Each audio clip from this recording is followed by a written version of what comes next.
So as far as profit margin, when you're looking at a property that you're going to be possibly buying, what's your process for identifying it and saying, wow, like this is one that I might be able to, like there's a spread here. Yeah. How do you identify those? First and foremost, it's really important to know the market that you're buying in, right? So you have to know, like say you're looking for a two family. What is a typical price for a two family in that particular neighborhood, right? You're going to want to know. So, renovated, all done, like ready to go to market. You talking about like that? Yeah. Okay. Renovated, all done, or not renovated, right? So if I see a two family so I invest now in Ohio, okay?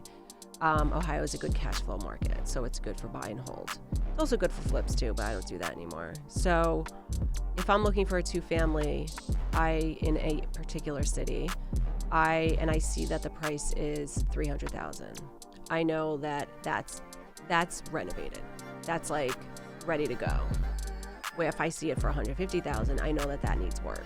Right. And those are typically what I look for, because I prefer to buy low and renovate and refinance. That's the BRRRR method, right? Yep, BRRRR.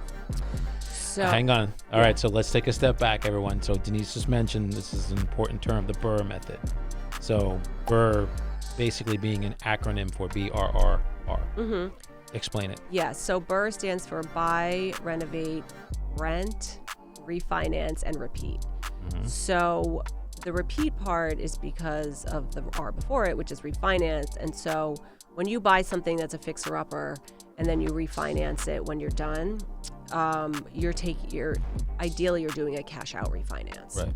So you're able to pull out the money that you put in, whether it's the down payment or you're taking money back out so that you can then use that money again for your next property. Do it again. So that's a good way to scale. And so when I look at a property, and I also know the market, so I know what the rents go for. So I use the 1% rule. So when I look at a property, say it's ready to go, it's fully renovated at $300,000, I know that the rents need to be $3,000 a month. Got it. Right? So I need to know that the one unit is going to rent for $1,500 and the other unit is going to rent for $1,500. And so when I see that, I'm like, okay, this is worth digging into. If I see a property listed for $300,000 in a neighborhood where I know rents are $1,000 and $1,000, and it meets like 0.1%, 0.5, 0.05, whatever, half a percent. Yeah, 0.5. And it doesn't meet the 1% rule, then I know it's overpriced and it doesn't make sense. So that is kind of how I can quickly assess a property. But before you can get to that point, you have to know the information beforehand. You have to have studied the market and know, what the rents are going for, because you have to know what you can rent it for in order to get a return.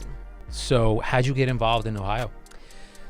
So the pandemic lasted way more than 3 months. So after my flip and my experience with that first mentor, I was continuing just to educate myself. I just got so excited about learning about different markets, and I found Jen and Stacy Conkey, who started the Remote Multifamily Investing Academy, and they essentially they coach people on investing remotely. So a lot of people in California, for example, want to invest in real estate, and they can't invest in their local market because it's so expensive, right? So I know a lot of people in California who invest in other markets around the country because it makes sense. And so I got involved with that program, and it changed everything, because I learned step by step how to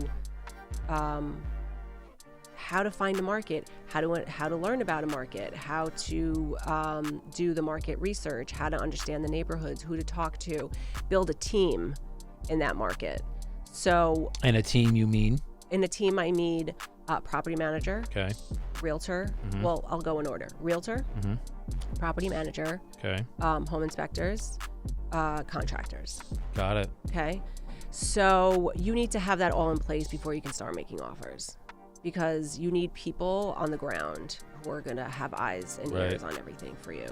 So once I started looking in other markets, particularly in the Midwest, is kind of known to be good cash flow markets.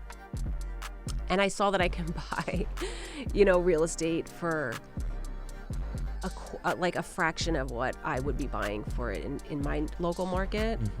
That was the game changer, because it means that I can use less of my money to buy all of these properties, for like down payments and stuff, right? Like I don't need to put all of my money into one property because it costs $500,000. I can, buy fixer-uppers for like $100,000, $150,000, get my money back after refinance. So knowing that I could still do the same thing in other markets, and I had to learn how to do it. Like, it's not intuitive. It's not just like, oh, go buy something and like cross your fingers. Like, you have to really understand what you're doing or you can get hurt financially. Sure. So I'm all about like learning from the experts. I don't need to try and figure things out myself. You were the first expert who helped guide me on, buying an investment property, like where, in Hudson County, where we live. Right? I am a huge, huge fan of modeling. Yeah. If there is somebody that is at or past, like they're already down the road that you're getting ready to walk on, I want to know everything about what you just experienced. And so I have like we're very similar in that we have coaches and models that help us. Yeah.